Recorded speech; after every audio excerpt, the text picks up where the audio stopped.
Imagine a financial analyst in Boston who spends his workday reviewing investment portfolios for clients. He knows more about compound interest, asset allocation, and index fund mechanics than most people will learn in a lifetime. His own investment account has been sitting empty for 4 years, not because he couldn't afford it, but because every time he sat down to actually put money in, a new question appeared. Which allocation, which platform, is now the right time? The research continued. The account stayed empty. Meanwhile, a colleague who admits she barely understands what an index fund is opened an account 3 years ago, picked a target date fund her HR department suggested, set up a $200 monthly transfer, and has not thought about it since. Her portfolio has grown. His knowledge of why her approach is theoretically suboptimal has grown even faster. This is one of the most common patterns in personal finance, and it has almost nothing to do with intelligence. I'm Eunice, and this is Wealth Tactics. Today we're going inside the specific reason that knowing more about money does not automatically produce more money, and what actually bridges that gap.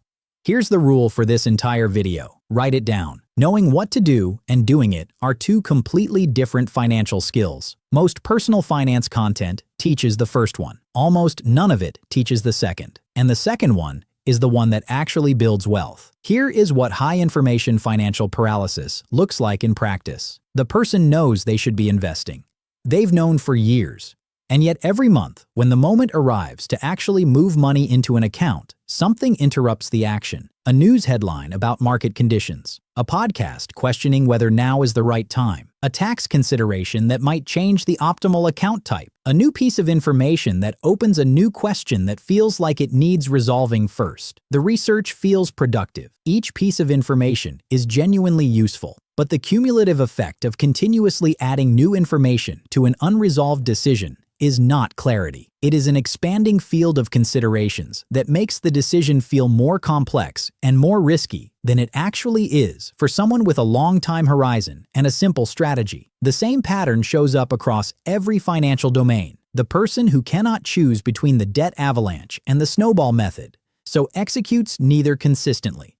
The person who has built 3 different budget systems, none followed longer than 6 weeks. The person who has been paralyzed by the mortgage payoff question for 2 years, running the same calculation with slightly updated numbers each time. In every case, more knowledge has produced more uncertainty rather than more clarity, and the account that would benefit from a decision keeps waiting. 2 psychological mechanisms are at work here, and they compound each other. The first is choice overload. Barry Schwartz's research on decision-making found that beyond a certain number of options, people become less likely to make any decision at all. And when they do decide, they tend to be less satisfied with it, because awareness of the alternatives creates a lingering sense they may have chosen wrong. The modern financial landscape offers thousands of investment funds, dozens of platforms, hundreds of strategies, and an unlimited supply of contradicting expert opinions. For someone who takes information seriously, this is not a helpful environment. It is a paralyzing one. The second is the knowing-doing gap, a concept explored by Stanford professors Jeffrey Pfeffer and Robert Sutton in their work on organizational behavior. Their finding was that the relationship between knowing the right course of action and actually taking it tends to be far weaker than most people assume. Knowledge does not automatically translate into behavior.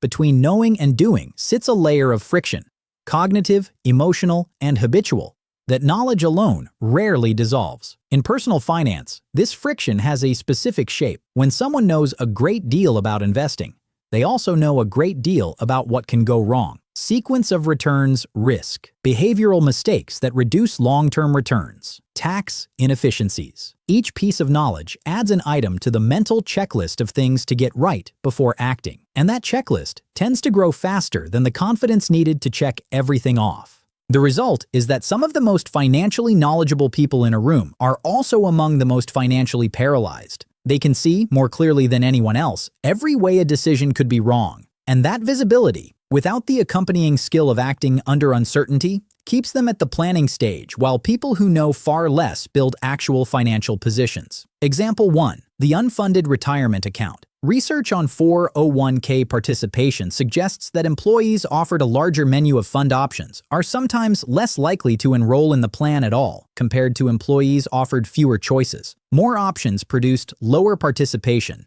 not higher. The people with simpler choices made quicker decisions and started building savings earlier. Those with more options spent more time evaluating, and in some cases, left employer matching contributions unclaimed while they continued deliberating. The person who enrolled immediately in a simple target date fund and contributed for 10 years ends up in a materially stronger financial position than the person who spent the same 10 years trying to identify the optimal fund combination and never quite resolved the question. More information, more options, worse outcome. Example 2. The system that kept getting redesigned. Financially knowledgeable people tend to build elaborate personal finance systems, detailed budget categories, percentage-based allocation rules, tiered savings accounts for different purposes, separate tracking for discretionary and non-discretionary spending. These systems are often genuinely well-designed. They are also frequently abandoned within a few months, not from lack of discipline, but because the complexity creates multiple points of failure and requires ongoing cognitive effort that everyday life consistently disrupts. A busy week, one unexpected expense, 1 month where the categories don't quite fit the reality, and the system breaks. The person spends the next 2 weeks redesigning it. A simpler system maintained imperfectly for 5 years produces better financial outcomes than a sophisticated one maintained perfectly for 2 months and then abandoned. Complexity is not the same as effectiveness. Beyond a certain point, for most people, it is the opposite. Example 3. The debt strategy that kept switching. A financially literate person in debt has typically encountered both the avalanche method, which minimizes total interest paid, and the snowball method, which prioritizes psychological momentum by clearing small balances first. They know the arguments for both. They've run the calculations for their specific situation. And then, 6 months in, an article suggests their income variability changes the optimal approach. They switch. 3 months later, a podcast makes a compelling case for a hybrid strategy that accounts for emergency fund timing. The redesign begins again. Meanwhile, someone who picked the snowball method on a Tuesday, committed to it without further research, and simply executed it consistently for 2 years has paid off a significant amount of debt. The financially knowledgeable person has spent those same 2 years optimizing a strategy and made more modest progress. The method matters far less than the consistency. The search for the optimal method has cost months of momentum that compound interest does not give back. The objection here is usually, but shouldn't people understand what they're doing before committing? Isn't more knowledge better? Yes, up to a point. Basic financial literacy produces meaningfully better outcomes. Understanding compound interest, the cost of high-interest debt, the difference between an asset and a liability, and the basic mechanics of index fund investing is worth having. It genuinely changes financial behavior for people who lack it, and the evidence for this is fairly consistent across research on financial education. But available evidence also suggests that returns on additional financial information diminish quickly after the basics are understood. For someone who already grasps the fundamentals, the next 100 hours of financial content consumption are unlikely to produce materially better financial decisions. What they are more likely to produce is more options to evaluate, more considerations to balance, and more reasons to delay acting on what they already know. The person who understands 5 financial concepts and executes them consistently will, in many cases, build more wealth over a lifetime than the person who understands 500 concepts and acts on none of them while still searching for the approach that feels sufficiently optimal to justify committing to it. 4 changes that interrupt the high information paralysis pattern. First, make the minimum viable financial decision and commit to it for at least 12 months. For investing, this looks like open an account, select a broad low-cost index fund or a target date fund, set up an automatic monthly contribution, and do not revisit the choice for 1 year. This is not the optimal decision. It is a good enough decision made quickly, committed to consistently, and allowed to compound. A good enough decision executed without interruption for 10 years will tend to produce substantially better outcomes than the optimal decision being planned while the account remains empty. The goal is not to start perfectly. The goal is to start and let time do the work that no amount of additional research can substitute for. Second, set a decision deadline for every financial choice. Give yourself a fixed window, 1 or 2 weeks, to research any significant financial decision. When the deadline arrives, make the best decision you can with the information you have and move forward. Information gathered after the deadline gets filed for the next scheduled review,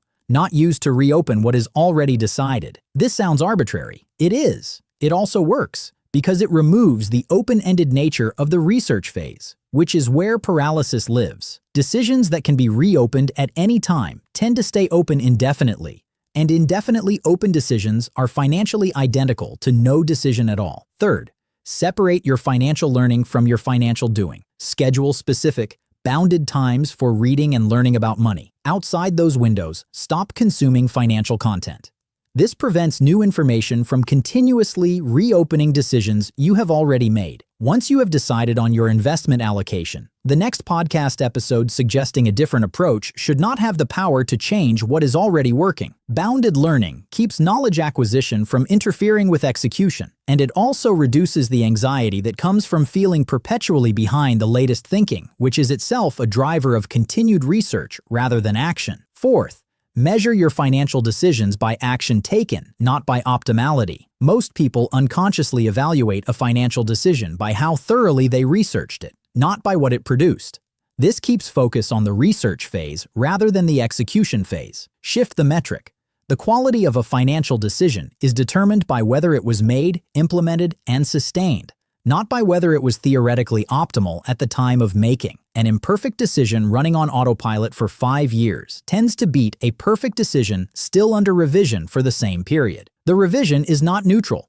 Every month the decision is being reconsidered is a month the account is not compounding. Here's the rule one more time. Knowing what to do and doing it are two completely different financial skills. Most personal finance content teaches the first one. Almost none of it teaches the second.